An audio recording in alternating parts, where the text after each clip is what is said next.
ज्यादा घमंड में ना रहे तो ही अच्छा है। क्यों मेरी माँ? शरीर भी अपना नहीं है तो हम किसका गुमान करें कि हमारे पास ये है और वो है। जो गुमान करते हैं वो भी जलकर राख हो जाते हैं। ये गुमान, ये घमंड, ये है कितने दिनों का? आपकी और हमारी उम्र अधिक से अधिक 100 साल की है। 100 साल की उम्र होने पर ना आप रहोगे ना हम रहेंगे, और 100 साल के बाद रह भी गए तो किसी काम के नहीं रहोगे। क्यों मैया? सही है। गौकर्ण जी ने कहा, पिताजी सेवा कथा रसमहो नितराम पिबत्वम। कथा सुनो, भगवान की सेवा करो, भगवान की और भगवान के भक्तों की सेवा करो। गौकर्ण जी ने अपने पिता को, पिता रो रहे थे बेटे ने मारा, पर गौकर्ण जी ने ऐसा ज्ञान दे दिया कि सारा अज्ञान मिट गया। अब उन्हें समझ में आ गया कि बेटा मेरा नहीं है, भगवान मेरे, और वो घर से निकलकर भगवान का भजन करके कल्याण कर लिया। पर धुंधकारी ने जब माँ को मारा तो माँ बेचारी कुएं में कूद कर मर गई। धुंधकारी माँ बाप के ना रहने पर 5 वैश्याओं को ले आया, उनके संग रहता, उनके लिए चोरी करता, गलत गलत काम करता। एक दिन उन लोगों ने सोचा कि इस आदमी के चक्कर में तो अपन परेशान हो रहे हैं, तो धुंधकारी को उसकी पत्नियों ने 5 ने मिलकर मार डाला, गला दबा दिया, जलते अंगार डाल दिए। जो स्त्री, याद रखिएगा, स्त्री सबसे कोमल होती है। बोलो हाँ, स्त्री सबसे कोमल होती है, उसे मां कहा जाता है, ममता से भरी है। पर जो स्त्री पर पुरुष के चक्कर में पड़ जाती है, वो स्त्री पत्थर से भी अधिक कठोर हो जाती है। बोलो हाँ कि ना? स्त्री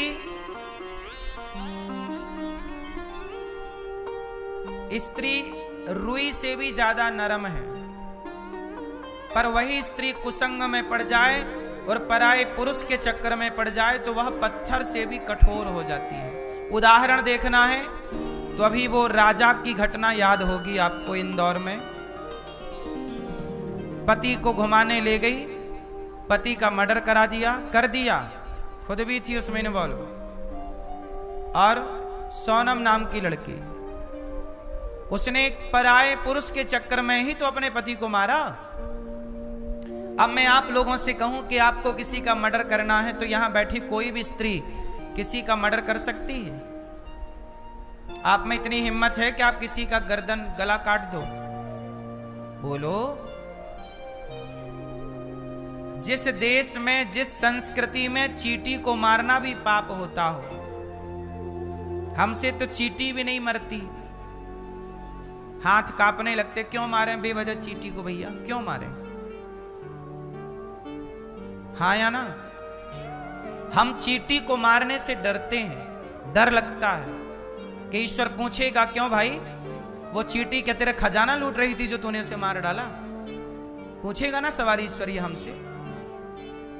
क्या बिगाड़ा उस चींटी ने हमारा जो हमने उसे मार दिया? लेकिन सोचिए, जिस सनातन धर्म में चींटी को मारना पाप है, वहां आज इंसान इतना निर्दयी हो गया, निष्ठुर हो गया कि पति को मारने में भी जरा नहीं सोचा। या कुछ पुरुष भी पत्नियों को मार देते हैं, तो आपने इंसान को, पत्नी को मारने में तनिक नहीं सोचा। क्यों इतने क्रूर हो गए? क्यों इतने निर्दयी हो गए?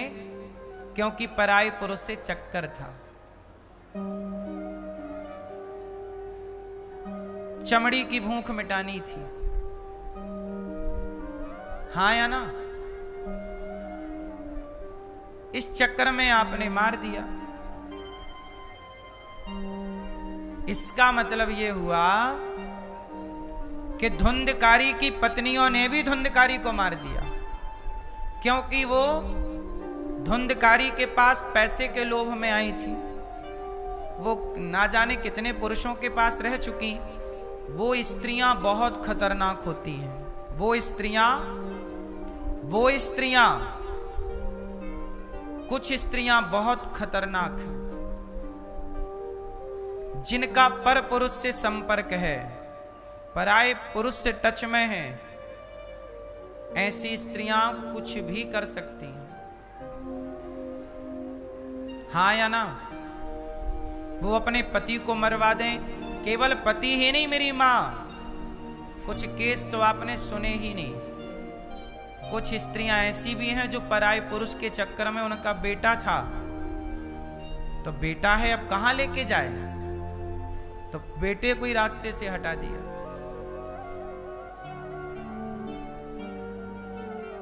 क्या किसके लिए हो रहा है ये सब? पर पुरुष के लिए और पर नारी के लिए। क्या मिलेगा पर पुरुष से, क्या मिलेगा पर नारी से? चमड़ी की भूख मिटेगी। किसकी भूख मिटनी है? भूख दो तरह की होती है। एक भूख होती है पेट की, जो दाल चावल रोटी सब्जी से बुझ जाती है, भूख मिट जाती है। एक भूख होती है पेट की, जो दाल रोटी से मिटती है। पर एक भूख होती है चमड़ी की, जो बहुत खतरनाक है। इसी चमड़ी की भूख ने रावण का सर्वनाश करा दिया। इसी चमड़ी की भूख ने दुर्योधन का सर्वनाश करा दिया। इसी चमड़ी की भूख ने इस महिला ने अपने पति को मरवा दिया और अब जेल में बैठी है। इसके पहले एक और केस था, पराये पुरुष के चक्कर में अपने पति को मार के ड्रम में पैक कर दिया, सीमेंट से जमा दिया। किसके लिए? पर पुरुष के लिए। हाँ या ना? इसलिए चाहे पर नारी हो चाहे पर पुरुष हो, दोनों ही खतरनाक। बचिए इन पापों से। धुंधकारी की पत्नियों ने उसे मार डाला, जलते अंगार मुंह पे दे दिए, धुंधकारी मरा। पर मरने के बाद क्या हुआ? चूंकि धुंधकारी ने माँ बाप को सताया, गलत काम किए, तो मर के भी वो मुक्त नहीं हुआ, वो प्रेत योनि में चला गया। कितनी योनियां होती हैं? 84 लाख। उन 84 लाख योनियों में एक योनि होती है कुत्ता की, बिल्ली की, गधा की, पशु की, पक्षी की, जलचर, थलचर, नभचर, नाना सब प्रकार की योनियों में ये योनियां। एक योनि होती है प्रेत की। कौन सी योनि? जो सताते हैं, अपने माँ बाप को सताते हैं। जब ऐसे लोग मरते हैं तो किस योनि में जाते हैं? प्रेत। और स्त्रियां जब सताती हैं किसी नारी को, सास को, पति को, गलत काम करती हैं, तो स्त्रियां जब किसी बूढ़े को सताती हैं, पति और पिता या पिता तुल्य ससुर सास को सताती हैं, तो क्या बनती हैं? पुरुष बनता है भूत, माँ बाप को सताने से। और स्त्रियां सास ससुर को सताएं और पति को सताएं तो क्या बनती हैं? क्या? चुड़ैल। क्या बनती हो मैया? तो चुड़ैल। तो आप लोग सेवा करना अपने सास ससुर की और पति की, वरना चुड़ैल बनने को तैयार रहना।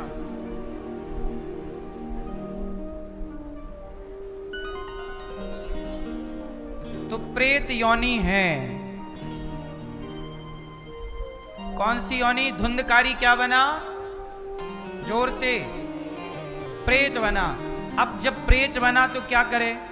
तब धुंधकारी ने अपने भैया गोकर्ण जी से कहा, भैया मैं मर गया, अब मुझे अक्कल आई, मैंने बड़ा अपराध पाप किया भैया, मैं प्रेत बन गया, मुझे से प्रेत योनि से मुक्त करो। तब गोकर्ण जी ने भगवान सूर्य के कहने पर गोकर्ण जी ने भागवत सुनवाई, और जब भागवत सुनी तब धुंधकारी उस प्रेत योनि से मुक्त हो गया। ये भागवत जी की महिमा। अब सोचिए, धुंधकारी जैसे पापी भी भागवत सुने तो वह प्रेत की योनि से मुक्त हो जाते हैं। और आप लोग इसलिए कहता हूं कि जीते जी भागवत सुन लो और अपने माता पिता के नाम से भागवत जी सुन लो, क्योंकि कोई जाने अनजाने में कभी प्रेत योनि में चला भी जाए तो उस व्यक्ति की सदगति के लिए भागवत जी ही उसे मुक्त कर सकती हैं। इसलिए जीवन में भागवत जी के पोथी पाठ कर लेना चाहिए, सुन लेना चाहिए, भागवत सुन लेना चाहिए, अच्छे काम कर लेना चाहिए। धुंधकारी ने भागवत सुनी, मुक्त हो गया।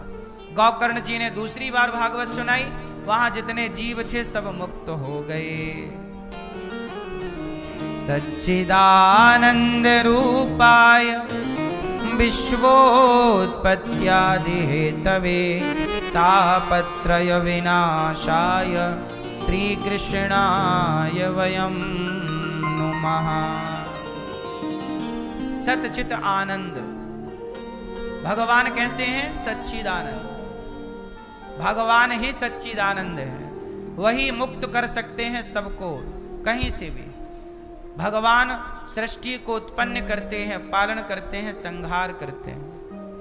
जो व्यक्ति जैसा कर्म करता है वैसा फल भगवान उसे देते हैं।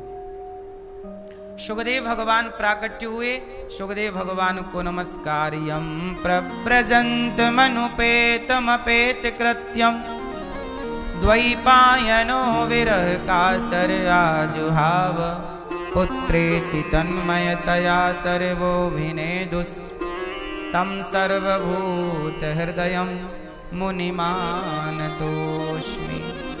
सुखदेव भगवान जो अपनी माँ के गर्भ में 12 वर्ष तक रहे, ऐसे सुखदेव जी जब बाहर आए तो उनको बारंबार नमस्कार किया गया। ये वही सुखदेव जी हैं जिन्होंने राजा परीक्षित जी को भागवत सुनाई। राजा परीक्षित कौन है? मैया, राजा परीक्षित जी कौन है? सुनो, राजा परीक्षित हैं अभिमन्यु के पुत्र। किसके पुत्र? किसके पुत्र? अभिमन्यु के पिता कौन? अर्जुन। अर्जुन का बेटा, अर्जुन के पुत्र हैं अभिमन्यु। अभिमन्यु की मां का नाम क्या है? नहीं पता? जगन्नाथ जी के बीच में कौन बैठा है? जगन्नाथ जी के बगल में कौन बैठा है? भगवान श्री कृष्ण की बहन का नाम क्या है? माता सुभद्रा। सुभद्रा के पुत्र हैं अभिमन्यु, भगवान कृष्ण के सगे भांजे। अभिमन्यु महाभारत में चक्रव्यूह में मारे गए थे। गुरु द्रोणाचार्य ने चक्रव्यूह बनाया, उसमें फंसकर मर गए। अभिमन्यु की पत्नी गर्भवती थी। अभिमन्यु की पत्नी का नाम था उत्तरा। उत्तरा गर्भवती थी। अभिमन्यु तो मारे गए, पर उत्तरा के गर्भ को नष्ट करने के लिए अश्वत्थामा ने ब्रह्मास्त्र चलाया। तब भगवान ने उत्तरा के गर्भ की रक्षा की और उत्तरा के गर्भ से जो बालक हुआ वही बने परीक्षित। परीक्षित जी पांडव लोग जब चले गए स्वर्गारोहण के लिए, तो पांडवों की गद्दी किसने संभाली?